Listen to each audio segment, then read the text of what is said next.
Joining us right now, the pretty great one, Joe DiGenova. Yeah, he's pretty great. Former U.S. Attorney for the District of Columbia. And, Joe, for those of us who really enjoy following all of the phony scandals that come out of the Obama White House, you know all the phony scandals, don't you? Yeah. Last week, toward the end of the week, we had a treasure trove of information, not just IRS, but also Benghazi. Let's start with Benghazi.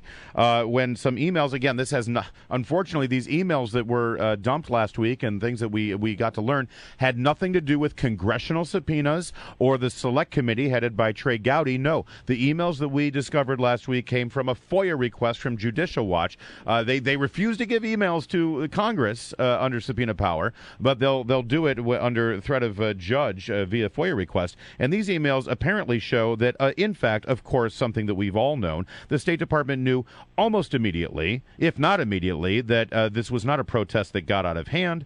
And they even knew within 2 hours of the attack in Benghazi the terrorist group that claimed responsibility for it. Joe? That is correct. Al-Sharia in Libya, an al-Qaeda affiliate. The emails actually are very, very important in that they finally put to rest any notion that Secretary Clinton and her hand-picked thug, Cheryl Mills, didn't know that this was a terrorist attack. This was immediately known to them. It was reported by people on the ground in Benghazi as well as from Tripoli that it was, in fact, a terrorist attack and that a terrorist organization had taken credit for it. Yeah, and here's the thing about that, Joe. What that means is, let's just cut to the chase. They knew it was an attack. They knew that an al-Qaeda affiliate had claimed responsibility for it, and then they went out and lied to the American people about the cause of what was going on there. Well, as we've said so often, the only thing phony about this scandal is the President of the United States and his minions. In fact, they made up the story about the video as a cover to prevent this from being used during the campaign. Yes. Remember, this happened in the middle of the campaign, very near the end, September of 2012. The election was less than 2 months away. This was designed to thwart the notion that their narrative that al-Qaeda was destroyed, Osama bin Laden was dead, al-Qaeda's on the run. That narrative was wrong. It was a lie. And so they had to continue to cover it up. And what's happening now is, and I give WMAL, this is kudos for you guys. You guys have stayed on this all along. We've all followed it. Everything is beginning to fall apart. And even Gowdy's going to get this stuff eventually. And he's doing the smartest thing by not having any public hearings and driving the Democrats crazy as he takes testimony in secret. By the way, we don't know that he doesn't have these emails.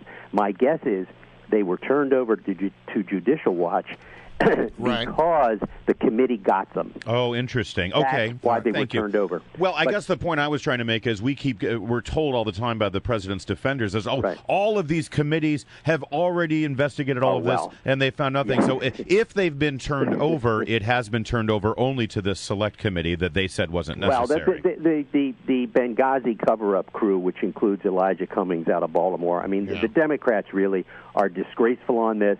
These are the so-called good government people. They have become nothing more than political flacks for a cover-up. They should all be embarrassed, but of course Democrats are beyond embarrassed. No shame. Yeah. Now the thing that I'm probably a little more irritated about, although only just a little, is the IRS nugget of information we got late last week that indeed they were able to find a lot of Lois Lerner's missing emails. Now, of course, the question is, was the IRS being wielded as a political tool against conservatives? That's the question at play here. Lois Lerner at the very center of that, and of course she had this hard drive failure. Where did her emails go? We want to know who she was talking to, and all of a sudden we find out, oh my gosh, we were able to recover them. And this comes to us from the Deputy Inspector General over at the Treasury Department, who says, yes, I called the depository where all the email records are kept and asked them, and they said, oh yeah, we can do that for you. Nobody has asked up till now. Yeah, I think and then it goes a step further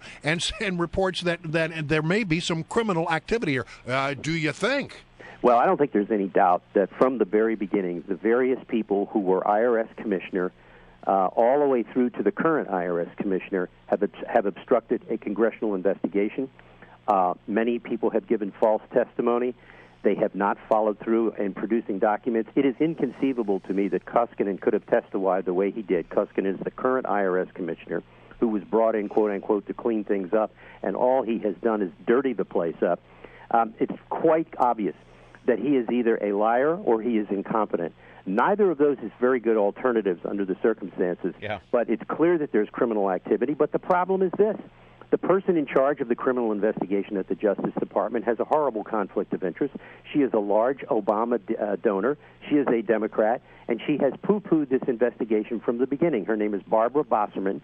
She is allegedly a career civil servant. It appears that she is not a career civil servant. This is an embarrassment, but you know what? Again, nothing embarrasses this administration because they have the cover of the mainstream media. But this is not going to go away. Just like Benghazi is not going to go away, the IRS thing is not going to go away. Joe DiGenova, let's turn to a non-scandal, or at least actually it is a scandal. It's just a scandal in the making, and I don't think that it's reached the fevered pitch that we've seen with some of the other scandals, and that is the net neutrality, as they call it, or the new regulation of the Internet that the FCC voted in support of along party lines, and yet none of us still, to this moment, know exactly what they just approved. The most transparent administration in history is the most cover-up administration in history. They keep saying they're transparent in an effort to think people are going to believe it. A more than 300-page regulation which now will regulate the Internet like a public utility, like a telephone company or a gas company, was adopted by the Federal Communications Commission, and no one has a copy of the regulation.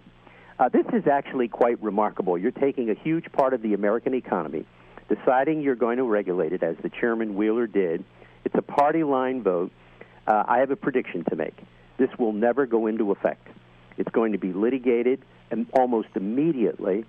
Injunctions will be issued. This is not going to go forward. In addition, this is another reason why 2016 matters, because you can replace the commission with appointees and vote this thing down. But I believe it's going to be stopped legally in the courts before it gets all over the ground, because the legal basis for doing it, using Title II of the Federal Communications Act to regulate it as a utility, will be struck down.